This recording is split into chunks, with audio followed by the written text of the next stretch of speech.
This channel does not promote any violent, harmful, or illegal activities. All content provided by this channel is meant for an educational purpose only. Top quality और consistent performance के लिए सिर्फ silver pump नाम याद रखना। এদিকে এত কিছুর মধ্যে হঠাৎই নবান্নে মুখ্যমন্ত্রীর কাছে ভাঙড়ের বিধায়ক নওশাদ সিদ্দিকী গতকাল বিকেলে নবান্নে পৌঁছে যান আইএসএফ নেতা। প্রায় 25 মিনিট মমতা বন্দ্যোপাধ্যায়ের সঙ্গে তার কথা হয়েছে। আর ভেতরে যখন এই কথা হচ্ছে তখন বাইরে জল্পনা, তাহলে কি নওশাদ দলবদল করতে চলেছেন? যদিও নওশাদ দাবি করেন তাকে বিধায়ক তহবিলের টাকা খরচ করতে দেওয়া হচ্ছে না, এই অভিযোগ জানাতেই তিনি রাজ্যের মুখ্যমন্ত্রীর কাছে সময় চেয়েছিলেন। দুজনের বৈঠককে সেটিংও বলেছে বিরোধীরা। মুখ্যমন্ত্রীর কাছে আজকে এলেন, মুখ্যমন্ত্রী কি আপনার কোনো বক্তব্য শুনলেন? হ্যাঁ, শুনেছেন, গুরুত্ব সহকারে শুনেছে। কাগজ দিয়ে ওনাকে বোঝানোর চেষ্টা করেছে, উনি বুঝে নেওয়ার চেষ্টা করেছেন। 20-22 মিনিট আমাকে এই বিষয়টা বোঝানোর চেষ্টা করেছি, উনি বুঝেছেন এবং আমাকে আশ্বস্ত করেছে যে বিইউপির যে গাইডলাইন আছে তার বাইরে কোনো কাজ হবে না, তুমি নিশ্চিন্তে থাকো।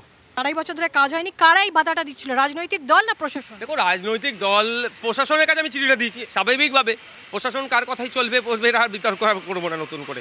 আমি ডিস্ট্রিক্ট প্ল্যানিং অফিসারের কাছে দিয়েছিলাম, ডিস্ট্রিক্ট প্ল্যানিং অফিসারের মাধ্যমে পঞ্চায়েত সমিতিতে এসেছিল। পঞ্চায়েত সমিতি কারা চালায়? এখন শাসক দলের আছে, তাদের হচ্ছিল। শাসক দলের একজন বিধায়ক আমার বক্তব্যটা বিধানসভার বাইরে যখন দিচ্ছিলাম শুনেছেন, শুনে আমার সাথে কথা বলার চেষ্টা করেছে। আমি কথা বলেছি যে উনি আমাকে বললেন যে ঠিক আছে, তোমার সাথে সত্যি একটা ইনজাস্টিস হচ্ছে, আমাদের সিএম ম্যাডাম এর বিরুদ্ধে এই ধরনের পক্ষপাতিত রাজনীতি করার পক্ষে নয়। এই ঠিক আছে, তাহলে আমার ব্যবস্থা করে দেন, আমাকে তার কাছে পৌঁছানোর, আমার অভিযোগটা তার কাছে জানাই, উনি করে দিয়েছে। আপনি নাকি তৃণমূলে যোগদান করবেন?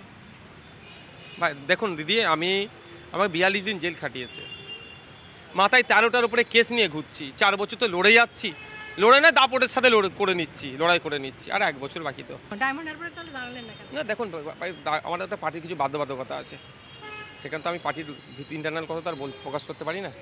আর রোজার ইফতার কি আমার অফার উনি করেছিলেন, উনি করবেন স্বাভাবিকভাবে, আমি কিন্তু আমার যেটা আমার কাছে থাকে সেটা। এই মুহূর্তে আমাদের সঙ্গে রয়েছেন তৃণমূল কংগ্রেস বিধায়ক শওকত মোল্লা।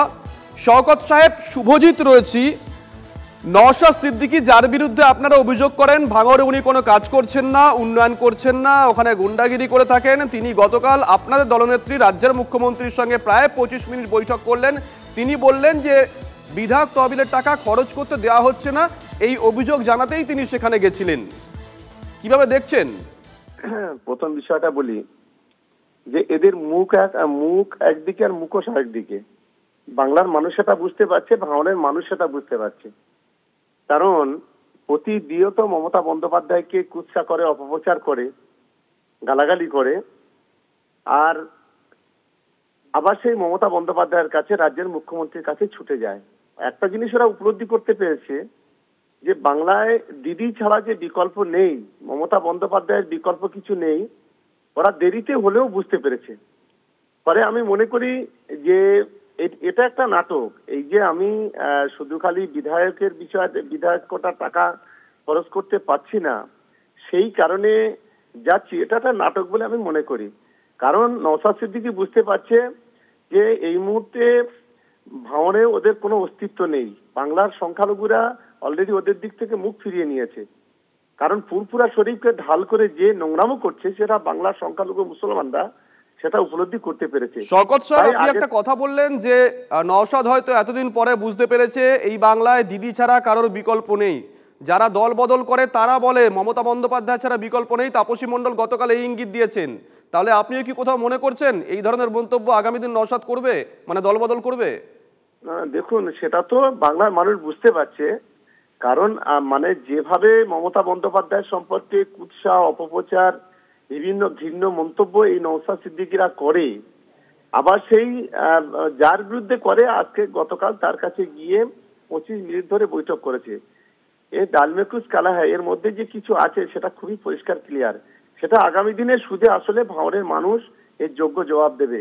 কারণ বাংলায় এই মুহূর্তে দিদি ছাড়া আর বাংলার মানুষের বিকল্প কিছু নেই। গতকাল যেমন তাপসী মণ্ডল চলে এসছে, আরো অনেক তাপসী মণ্ডল অপেক্ষা করছে। শুধু সময় যত যাবে আপনি দেখুন না বিষয়টা কোন জায়গায় পৌঁছায়। নজর থাকবে সেই সময়, আশা করছি আপনারা প্রতিক্রিয়া আমরা নেব। অসংখ্য ধন্যবাদ শওকত সাহেব। শওকত মোল্লার সঙ্গে কথা বললাম।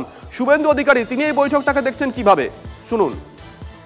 মুখ্যমন্ত্রী ওকে ইনভাইট করেছিল, বিয়ে কমিটিতে আমরা যাই না তো ছিল, এবং সে ছবি তৃণমূলই ছেড়েছে। এবং নওশাদকে কেন্দ্র করে যে অত্যাচারিত নিপীড়িত কেস খাওয়া শিক্ষিত মুসলিম সমাজ, যারা চাকরি পায়নি, তারা যে আশার আলো দেখছেন, তারা তো বিজেপি করবেন না, এটা আমরা জানি। এর উত্তর তারা দিতে পারবেন। নওশাদ যেমন ডায়মন্ড হারবার থেকে পালিয়েছিল, সেটিং করে যদি নওশাদ দাঁড়িয়ে পড়ে বা তার প্রার্থী দাঁড়িয়ে পড়ে, তাহলে মেটিয়া বুরুজও আপনার জন্য আনসেফ।